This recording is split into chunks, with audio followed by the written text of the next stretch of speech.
Hi, it seems like everybody is slowly filing in. Welcome everyone to today's event.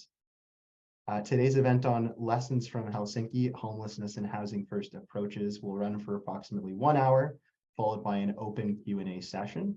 If you require any tech support during this session, please send a private message over to Colton with CSPC in brackets next to his name. My name is Kadani Pitt Chambers, and I'll be your host for today. We invite you to share the Indigenous territories you're joining from today as well. And if you're unsure of those host nations of your land, please visit native-land.ca for North American Indigenous nations across Turtle Island. We encourage you to rename yourself with your first name, your preferred pronouns, and also your organizational affiliation if applicable. And we request that you keep yourself muted unless you're asking a question during our designated Q&A period. We encourage you to use the chat, though, throughout the course of this event, and so that you can chat with attendees and also have any messages for us, as we'll be capturing all of the questions and we'll be able to ask our speakers about those during that Q&A period. I also want to highlight that we're going to be using respectful dialogue during this event. So if your behavior or language is seen as disruptive or harmful, we also reserve the right to put you in the waiting room or remove you from the event as well. So thanks for making this space a thoughtful and constructive one for discussion here today. As we all know, we're here gathered today to be talking about some of the lessons that we can learn from housing first approaches. We're going to be looking at a European model, specifically looking at some of the work being done in Helsinki, where a housing first model was adopted due to a high number of individuals experiencing homelessness in the city, peaking at about 18,000 during the 1980s. The model's adoption saw the creation of thousands of homes owned by the city, virtually eliminating visible homelessness in Helsinki. We'll then be investigating initiatives and research being done here in North America, and then ending with a deeper zoom in on the local level here on South Island. Just want to acknowledge today that the CSPC acknowledges the Songhees, Esquimalt, Tsartlip, Tseycum, Tsawout, Pauquachin, Scia'new and Pacheedaht Nations who have a historical and ongoing relationship to the land where our offices and work are based today. We also respect the wide diversity of nations and languages across the province, as British Columbia is home to over 200 First Nations communities and approximately 50% of the First Peoples languages here in Canada.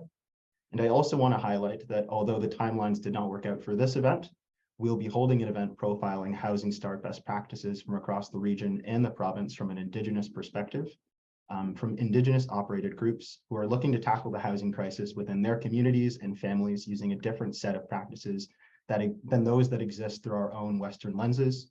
So despite them not all being in the room with us today, we look forward to continuing that discussion sometime in the near future. So on our agenda today, we're going to be talking a little bit about us here at the CSPC, introducing our guest speakers and doing their presentations, holding our community response panel with some dialogue, then going into an audience Q&A before wrapping up today about around 1 to 1:15. So a little bit about us here at the CSPC. The Community Social Planning Council provides reliable information and engagement processes that help inform decision-making across all sectors in order to support broad-based social well-being. Our values here at the CSPC are the attainability of a healthy, sustainable, just, and vibrant community, that accurate and accessible information is a tool for positive social change, that marginalized voices need to be part of the social planning process, and the necessity of a broad-based process of reconciliation with Indigenous communities.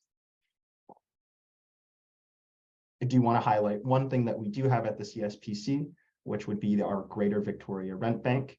The Greater Victoria Rent Bank helps assist families and individuals who meet eligibility requirements and who may be at risk of eviction or essential utility disconnection due to a short-term financial crisis. At the Greater Victoria Rent Bank, we provide interest-free or low-fee loans, advocacy and referral services, as well as support in a time of crisis. And for more information on the Greater Victoria Rent Bank, can be found at communitycouncil.ca/rentbank. And now what brought all of us here today would be the RHAP project, the Regional Household Affordability and Prosperity Project, partnered with Colwood, who's the lead and host alongside Saanich and Victoria. The rationale for this project was to address regional housing concerns affecting people across the housing spectrum and address the high cost of housing. It's looking to build upon the existing basic needs, housing needs reports, and recovery strategies, and bring the focus onto housing poverty and different pathways to affordability by profiling local challenges around housing poverty and housing affordability solutions. Some of those activities that we do to highlight that are webinars like this, where we bring together the community and experts to talk a little bit about how we can address that housing unaffordability throughout our region. And here to talk to us today about this housing first model will be Saija Turunen, the head of research at the WSIၤE Foundation, alongside Nicole Chaland, the co-lead of the Housing Justice Project at JOZHEEÄP and a regional housing first advocate. Okay, I guess we are good to go. Good evening, everyone. My name is Saija, and I'm speaking from a small village near Helsinki in Finland. It's 10 o'clock in the evening here, so if I don't make any sense, I can always use that as an excuse. I'm going to share my screen now. I hope you can see it. We had some issues changing the slides, so I'm going to leave it as it is here. So I'm going to talk about housing first in Finland and about 10-15 minutes. So first of all, I want to talk about the WSIၤE Foundation a little bit. So we are Finland's fourth largest landlord. We have housing for special groups, for example, people who are experiencing homelessness or who are at risk of becoming homeless. Then we also got some affordable rental housing. We also do quite a lot of advocacy work in terms of homelessness in Finland and also internationally. So those two types of housing, in total, we got about 18,000, almost 19,000 apartments across the country at the moment. And of those, slightly over 7,000 are called WSIၤE homes, and they are for groups with special needs. And then the M2 homes are rental flats, and we got slightly over 11,000 of those. And they are targeted at people with low income. So this is the background of the organization where I come from. This is the main reason why we often get invited to speak in different events. For many years now, Finland has been the only European Union country where the number of homeless people has been on the decline. Some other countries that are marked there that are worth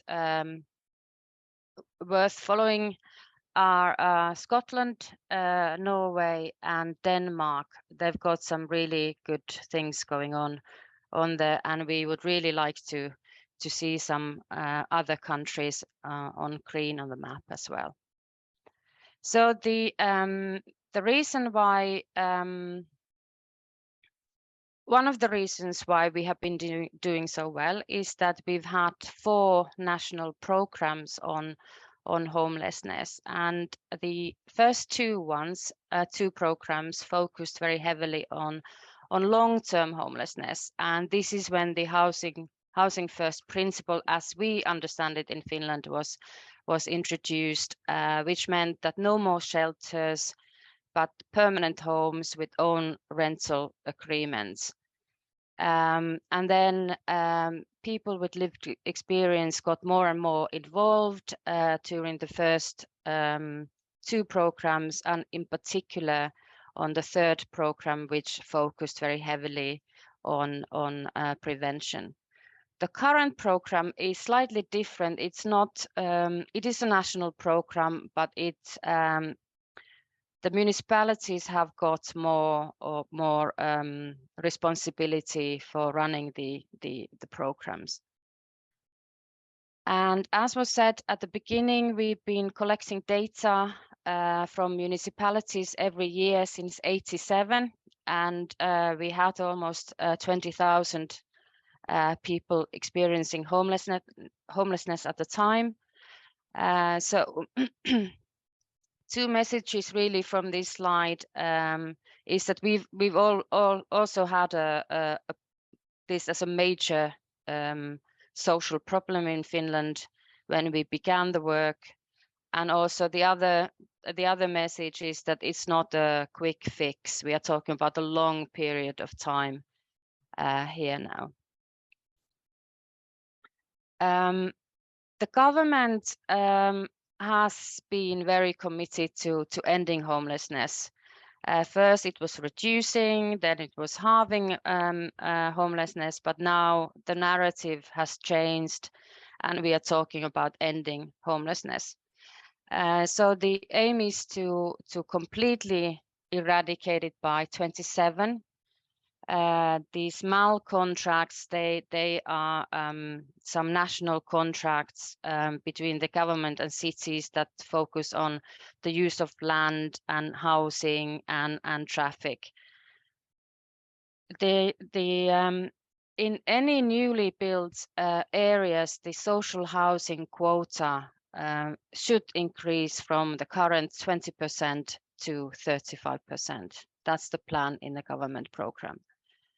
And then also housing counseling or housing advice, as I prefer to call it. All the municipalities have to offer housing advice. They can either offer it themselves or they can buy the services, for example, from a NGO. So housing first, as we understand it in Finland, of course, it's a basic human and social right. Normality here refers to people using all the same services or mainstream services as you or I would use, whether it's healthcare services, social services, any other services, or if they apply for benefits, it's the same benefits that I would apply, for example, income support or housing benefits. Political will has been there since 2008, really, and despite the kind of different types of government we've had, left-wing, right-wing, centre, they've always shared the political will that we have to end homelessness in Finland. And adequate support needed and wanted, basic principle of housing first. So the last one refers to your own independent rental apartment, either in scattered housing in a supported housing unit. And that means that you always have your own rental agreement, which is based on the law. It's exactly the same contract with rights and obligations of the tenants that like I would sign. The housing options we have flats in scattered site housing, often in owner-occupied buildings, but we know that there are many people whose support needs are so severe that they need lots of support. So we also have flats in supported housing units, which means that you have got in one building, everyone has got their own apartment with kitchen, showers, living room, little bedroom, but there is staff available sometimes 24/7, sometimes office hours, depends on the unit and the residents. Then we also got the third one, this is the hybrid model. It's fairly new, which means that people live in scattered site housing, but they're very close to supported housing units, so they can go and visit day centers, or the support is given from the housing unit to your flat, which is in scattered site housing. And I've got some examples of what we've done. This is a big building in the center of Helsinki. It's almost 100 years old building, not quite, but it used to be a shelter with 250 bed places. But since 2012, it was converted into a supported housing unit, and it now has got 81 rental apartments. Some are for couples, so 88 people can live there. There is on-site personnel, and the services provided by Salvation Army. And here is a picture of a very beautiful apartment there. You can see there's a little kitchen, and behind me there's a little alcove or a bedroom and your own bathroom as well. So what is needed? What are the critical elements of ending homelessness? Of course, we have to have enough affordable social housing. Then when I was talking about normality, I already talked a little bit about housing benefits. So it's available for anybody to apply for. The method of implementation, we have got very wide partnership working on this issue. It's almost like a co-ownership, that we really want to solve this together, because we know that no ministry, no city, no NGO can solve this problem by themselves. Also, one thing with the program was that we set very concrete, measurable goals. What has to happen by when? How many new apartments we need to have by next year, and so on. So it was very easy to follow whether we are making the targets or behind, or maybe even ahead in some cases. The other thing is that we always talk about fairly short time span when we from decision to execution, because the fact is that people who are homeless, they can't wait for us to end homelessness by 2040 or 2050. It has to happen quicker than that.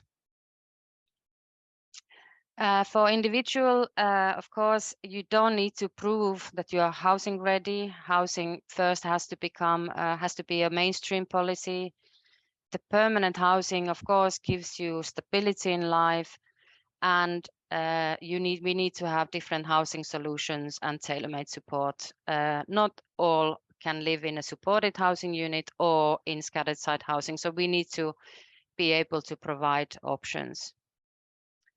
And then very quickly, what has worked is that we have been able to create quite a big number of homes for people, permanent homes, and we have moved from shelters and hostels into a housing first based permanent housing. So it's a very systemic change that has happened in Finland.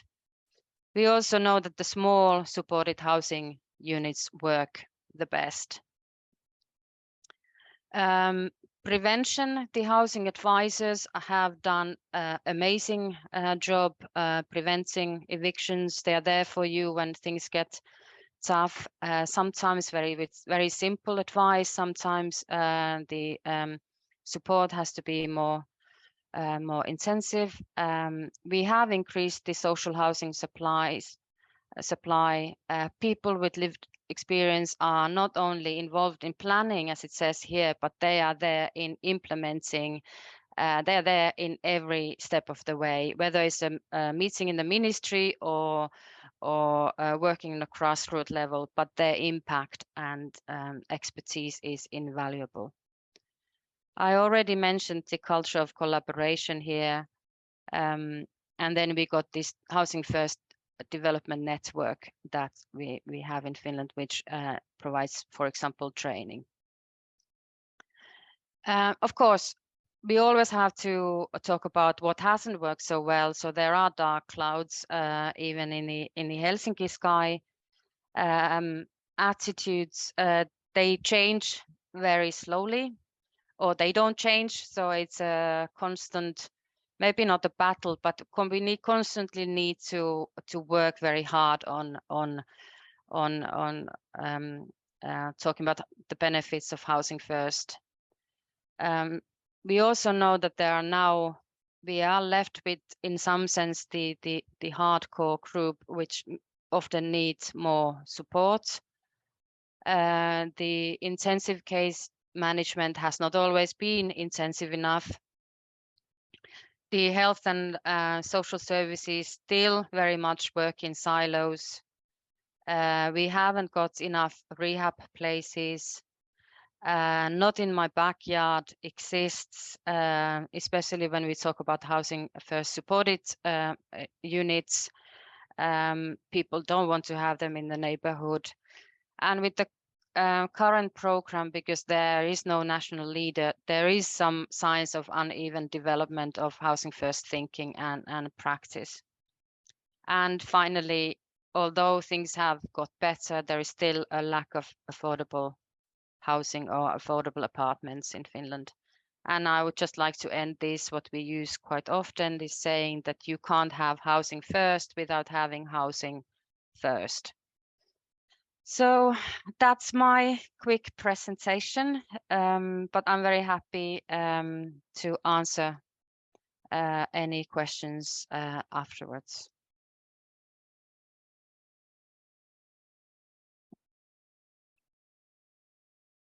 Amazing. Thank you so much for those words, Saija.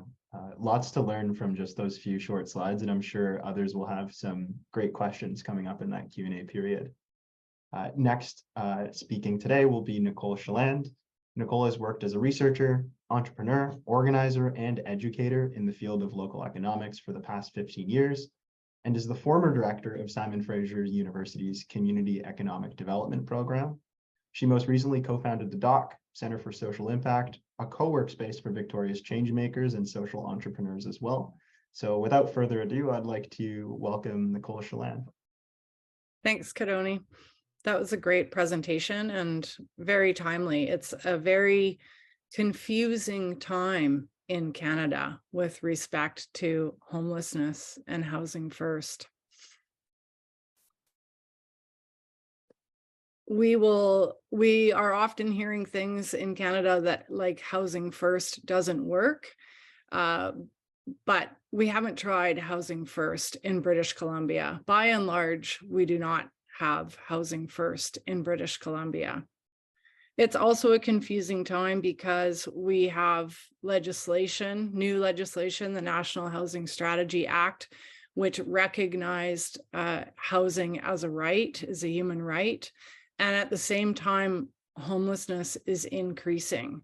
So on paper, housing is a human right in Canada, but in practice, fewer and fewer people are able to claim that human right.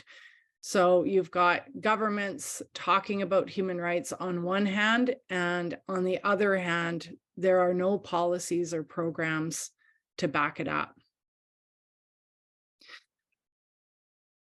It's also a confusing time in Canada because in Canada, we have not yet learned to embrace reconciliation. That is, every person, every job, every professional, engineer, parks department, planning department, housing department, everyone in Canada, regardless of their area of work, needs to figure out, do their services, do their area of responsibility recognize the unique history of Indigenous people in Canada?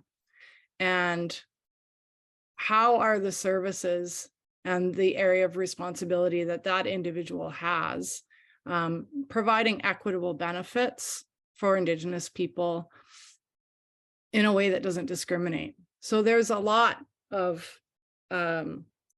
complexity in Canada. And with respect to housing first and homelessness, we look to Indigenous thought leaders, which we have many great thought leaders in BC. The Aboriginal Housing Management Association has just released a new paper which calls for equitable funding for Indigenous-led supportive housing. So that's one of the solutions.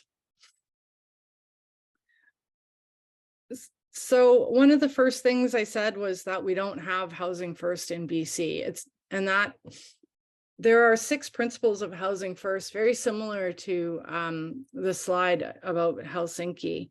I'll just mention them briefly. So one is immediate access to permanent housing with no readiness conditions.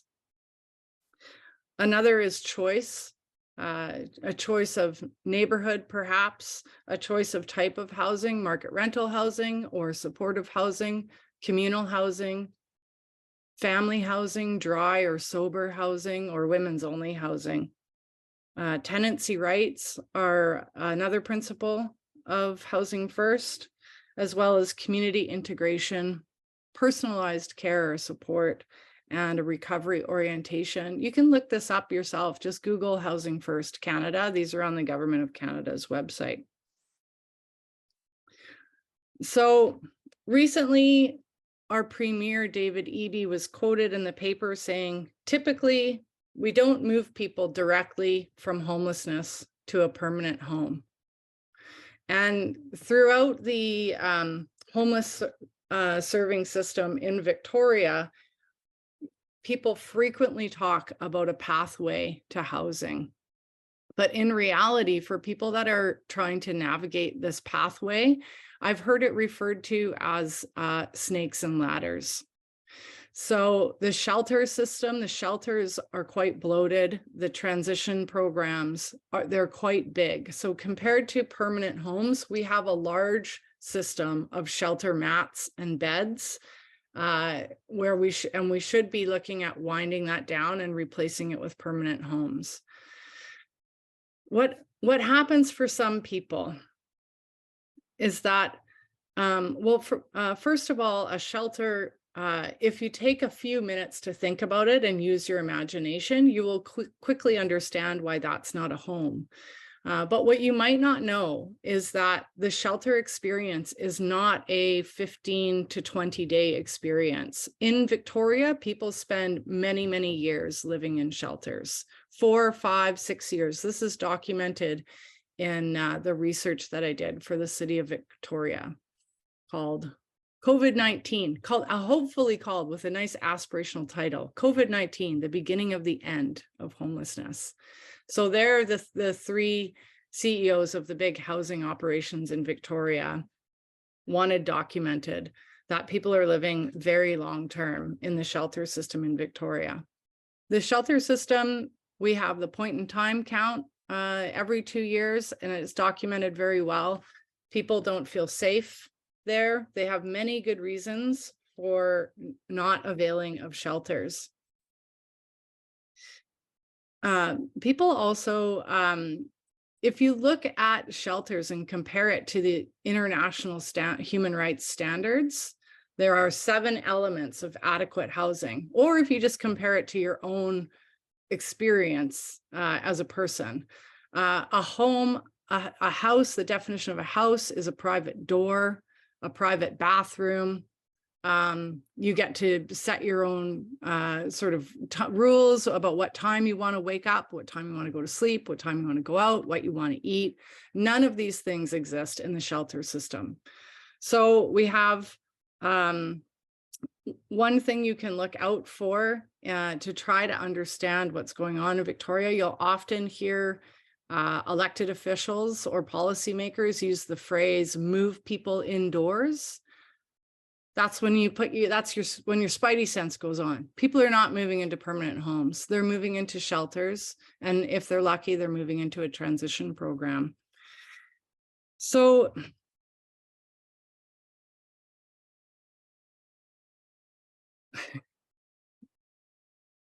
this is traumatizing for people. This is very traumatizing. This is causing more harm. It's not neutral. Everyone who is working in the field of homelessness in Victoria, I invite you to enter into long-term reciprocal relationships with people who are experiencing homelessness. This is going to give you a direct line of sight to the outcomes of the programs. This is also going to give you a much needed sense of urgency to end a humanitarian disaster. So shelters are not homes.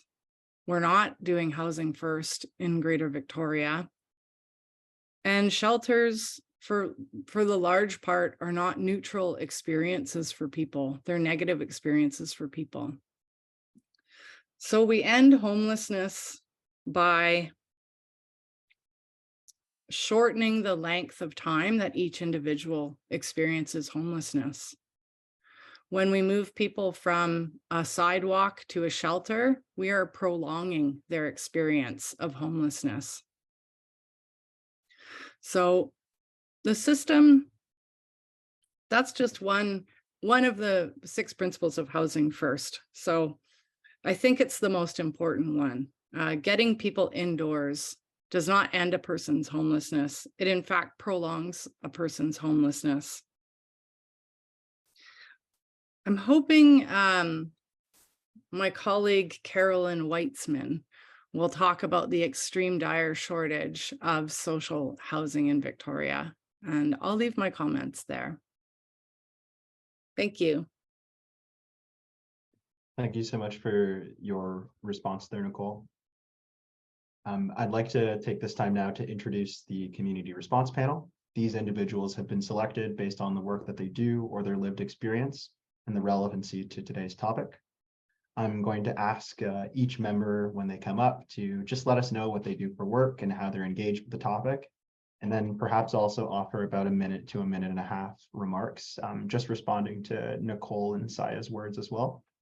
And then after that, we will open it up, the invitation for questions as well from the audience.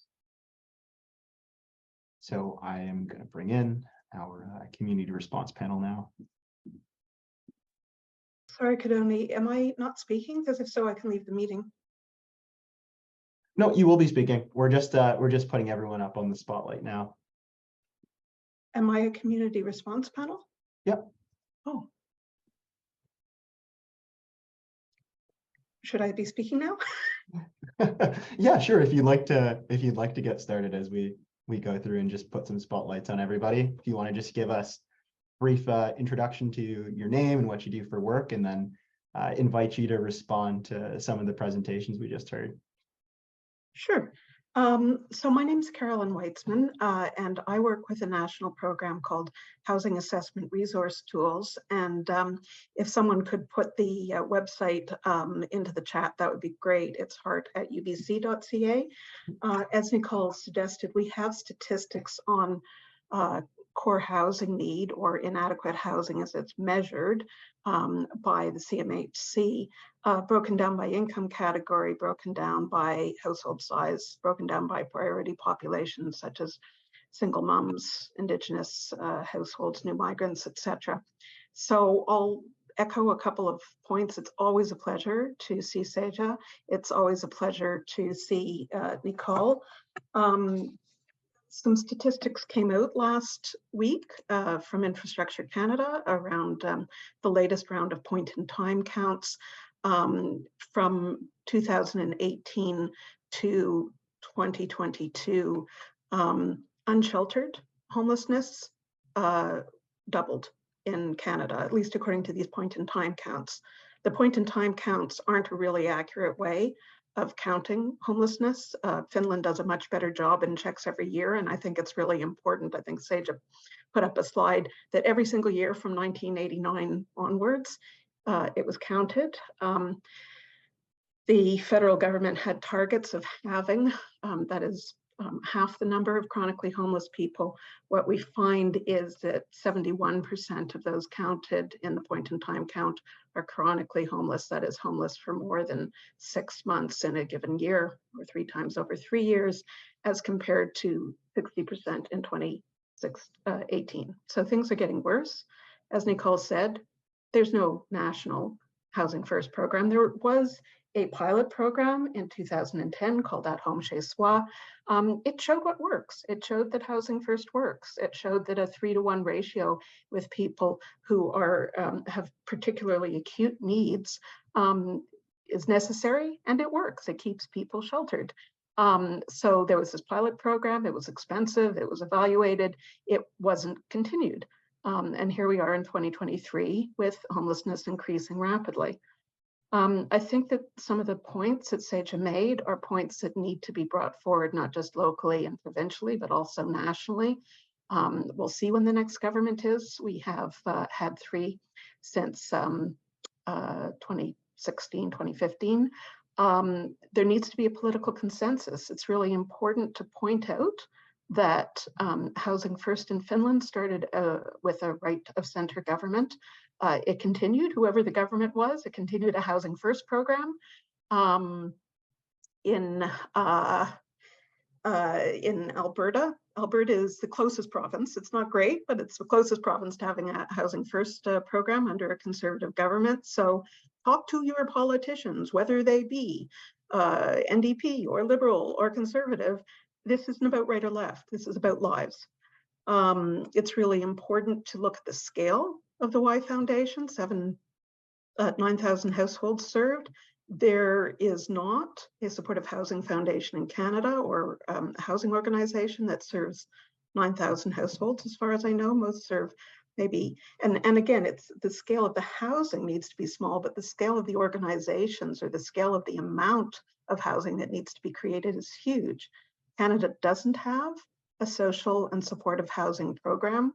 The National Housing Strategy essentially goes to unaffordable housing created by the private sector. We know that very low income and homelessness is above everything a lack of affordable housing. I'm not saying that services aren't necessary, but it's about a lack of affordable housing. You can't have Housing First without Housing First. The Rapid Housing Initiative was an add-on to the National Housing Strategy. It doesn't have permanent funding. It's not enough. The contract with cities is really important. It's also really important to talk about contracts with provinces, because one of the factors behind homelessness is the absolutely punitively low levels of welfare. You cannot find a home anywhere in Canada for $375, certainly nowhere in BC, and absolutely nowhere in Victoria. So welfare rates have not kept up with inflation since the 90s. And income is a housing issue, just as housing is an income issue. As I say, I'm not going to slap up statistics. You need to know that there's a lot more housing that needs to be built right now. And I think I'll leave it there in order to leave more time for the voices of lived experience. Thanks. Amazing. Thank you so much for that, Carolyn. I will pass it to Hilary Marks. Yeah. Hi, thank you. Speakers were awesome. Lots of connecting points in everything that everybody said.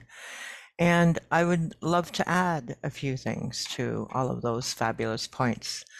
As an experiential person, woman with disabilities who has been homeless for approximately on and off 20 years in Canada, definitely, as we can see, the system is broken. It's been broken for a very long time.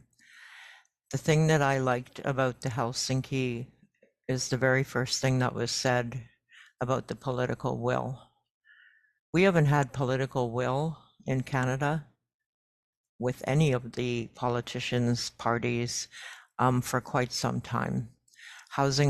Social housing was stopped back in the 80s, and no one has picked it up. Proof that it's not important is the budget of BC here, 2023, no money for housing, no money for homelessness, no poverty reduction strategy, which I worked on in 2018. We don't seem to be going forward very fast, and there, again, complacency, like it was said. Homelessness can happen to anybody, and it's not just something that is the fault of someone. It's a systemic problem. And in that homelessness that people are experiencing, we have trauma.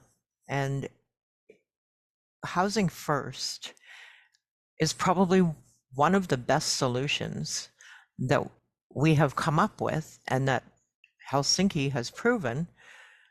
And we have a hard time getting that political will and people to follow. that we don't need to invent the wheel. We don't need to reinvent something. It's there, it's working, it's proof. And so whatever the stubbornness is with our government and the political will just really needs to be stopped. And we as the people need to get angry enough and start pushing the politicians who, again, we vote in. They don't just come up and take the job. It's voted in by us, the people. And if they're not doing what we're asking them to do, then something needs to change in that system. People that have trauma need person-centered care. Housing First supplies the care that that person needs, if done correctly. As Nicole said about the shelter system, I read an article about the Helsinki stuff, and they called it's a staircase system, which I can really see. So you start off with homelessness, however you got there, and you've got to move up the staircase to get to hopefully what you can call a home. A hotel room, a transitional shelter, supportive housing, supported housing are not homes. The government here has an idea that if they put people into these hotels because of COVID, which was a blessing, by the way, to out the real issues of homelessness, mental health, and addictions. It really showed us what's going on in the community that people are not paying attention to. People are not moving through that transitional system. It's not working. They're getting stuck in the hotels. They're getting stuck in buildings that are supposed to be demolished, like 844 Johnson Street. That's like a zoo. It's chaotic and really unacceptable that people should live that way and that people should call that a home for people. That's disgusting, and we shouldn't be allowing it to happen. My first thought going downtown East Side, where I survived, if we had animals that were living in the state that homeless people live in, I can best tell you that we would not allow those animals to live like that. So why is it that we're allowing people to live like that? I get calls at 11 o'clock at night. This is a big group that we're missing, is single mothers and children. Shelters don't take children. There are no places for women and children who are homeless to go. I get calls at 11 o'clock at night, and where are we going to put them? I have no idea. I don't know. I've gone to Grace Lohr, the government person that I believe is a good ally for this social lack of equity for women and children. Homelessness is a man-made business. It is an industry. People aren't talking their way out of jobs. They're talking their way into long-term jobs and keeping people homeless. People are really sick and tired of being sick and tired and being homeless. And the food that they're getting is not nutritious, so no one can actually heal and do well with the food that they're getting in these shelters. I could go on and on and on. We need a universal basic income. We need housing first, and we need it to be done properly. And we need people to stop housing and warehousing and then saying that we've housed people, because that is just crazy and it's unfair to people. And it's not, again, choice, like was said. People need choices. They need to know that they can pick a home that is going to do good for their mental health and their well-being. And until we actually hear what people are saying and follow through and start doing something like the other thing that was said, we need to do this now, not in 2020, 2030, 2040, whatever. We have to start changing and start getting mad and start getting things done and stop talking about it. So that's my basic rant and rage. So thank you very much for hearing me. Yeah, of course. Thank you so much for sharing, Hillary. And I just wanted to open the floor to Karen Mills from Peer-to-Peer Indigenous. Thank you. My name is Karen Mills. I run Peer-to-Peer Indigenous Society. It's a society of Métis people here in Victoria. I have 26 years of lived experience in poverty, substance use, and homelessness. I'm a huge advocate for people that use drugs. We are people too. And I feel that in Victoria, shelters are band-aids. When I was homeless for 8 years, I think I stayed in a shelter twice. It was very scary as a woman. You know, there's bed bugs, there's stealing, you just don't feel safe. You know, so what I'm seeing when I work on Pandora is I'm seeing bylaw come by and confiscate people's homes, which are their tents. And you know, all these, I'm going to agree with Hillary. You know, these hotels are band-aids, right? They're band-aids. And most people that are living there are on some type of assistance, which whether it's income assistance or disability, which they get $375 for housing allowance. And nobody can rent anywhere for $375. So that's I would say that's our biggest problem. We need to raise the rates. People need to be dignified, and they need proper shelter, or proper housing, dignified housing. Okay, you know, it's just it's you know, this is not something that's new. This has been happening for years, and it's being ignored.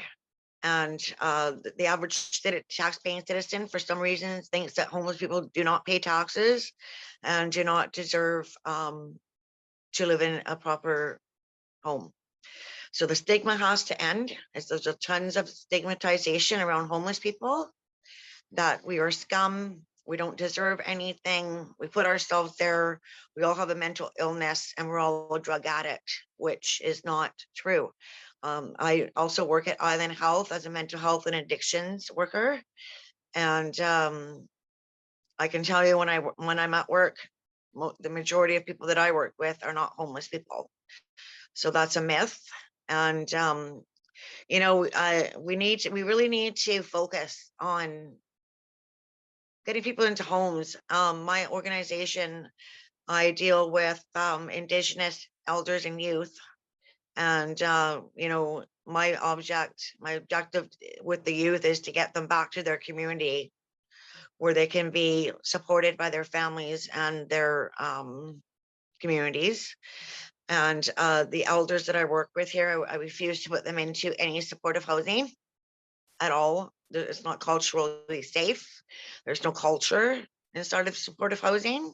There's nothing for Indigenous people except for the Aboriginal Coalition's housing program that they have, which you have to have a substance to live there. And not all Indigenous people are alcoholics or drug users. So we need to have, you know, dignified housing that's affordable. And, you know, the clients my clients, I get them into market rent housing, and I have a pretty good relationship with the landlord here that's allowing me to bring my clients there to live in market housing. And that's, you know, so I have a really good relationship there. I think that organizations, we need to band together and be one huge coalition and everybody needs to get on the same page. And because we're all focused on the same thing, right? So what I notice a lot is we have overlapping outreach. Everybody's doing the same thing.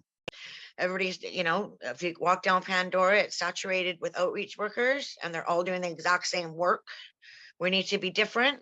We need to step outside of that and actually get these people what the things that they need, what they're asking you for. So, you know, when I was homeless, I stayed homeless for 8 years because the system kept me homeless for 8 years. I didn't keep myself homeless. The system did it.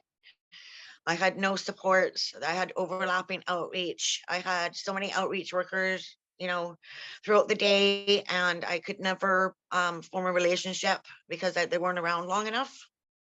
And to tell your story over and over all day long is pretty tiring.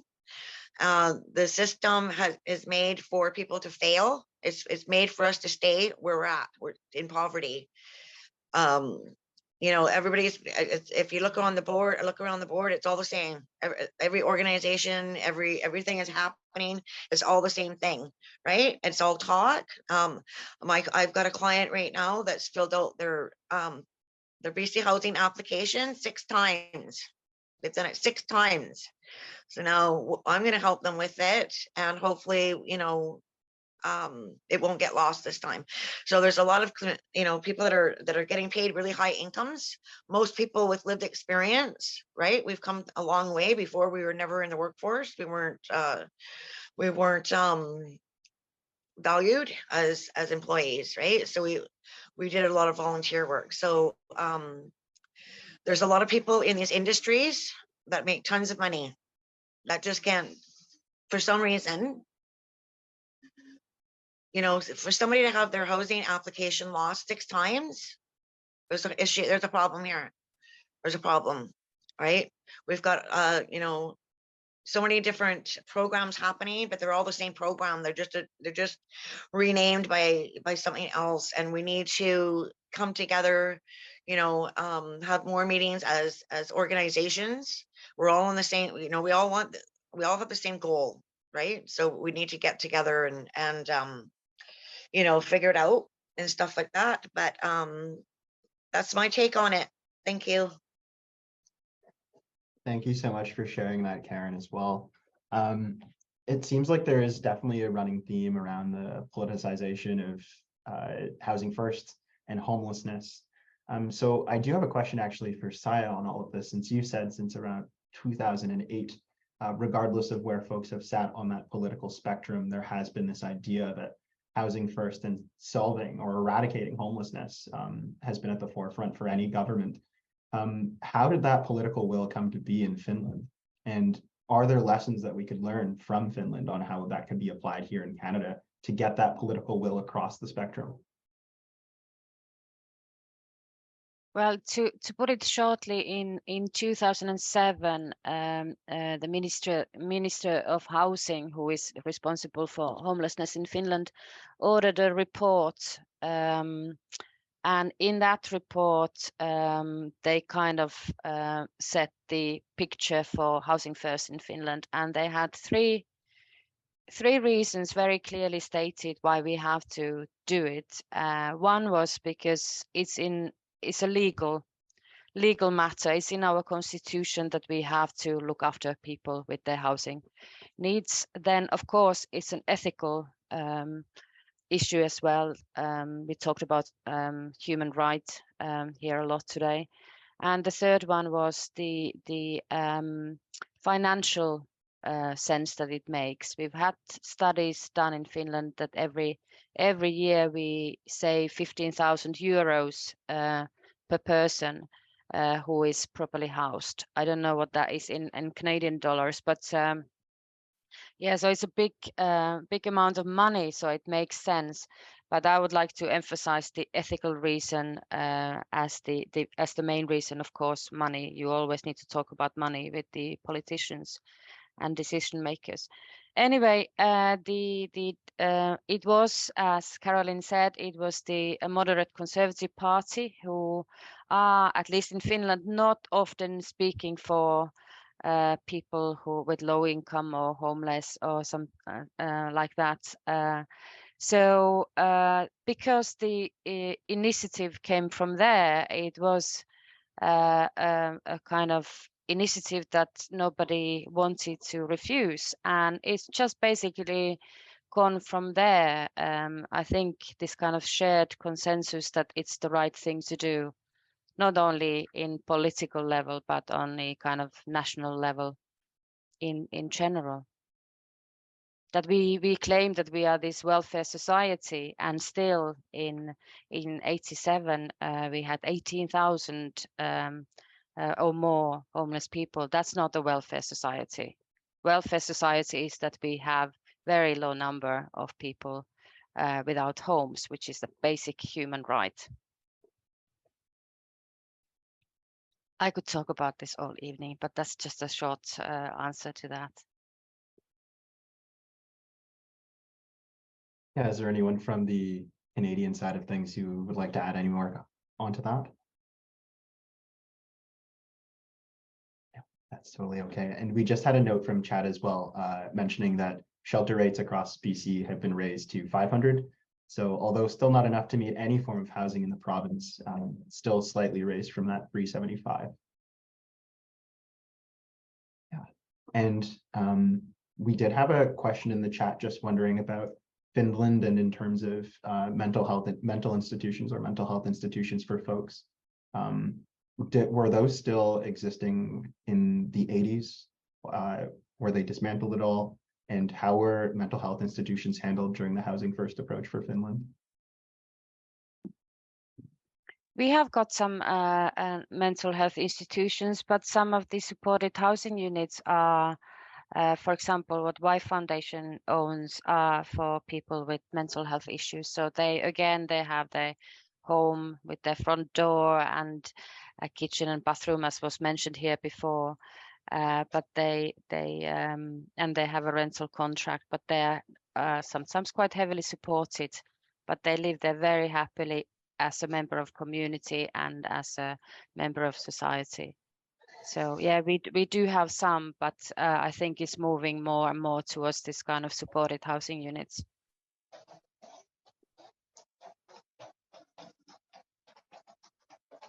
And just asking again, as we're approaching that 1 minute mark before 1 p.m., just wondering if anyone had any other chat questions to add into the chat for our community response here.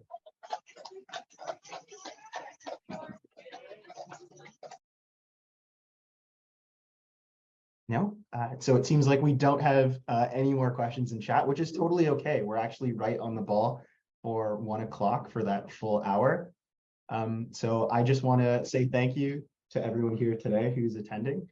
I just want everyone to be able to stay up to date with any of our future CSPC events as well, and to sign up for our newsletter, which should be included in the chat now as well. So yeah, thank you so much to all of our speakers today and our panel respondents for sharing your knowledge and your afternoon with us today. I sure learned a lot myself, and definitely a lot of lessons here to take into action. And I hope that all of our other guests as well today were able to learn something during our little Lunch and Learn webinar.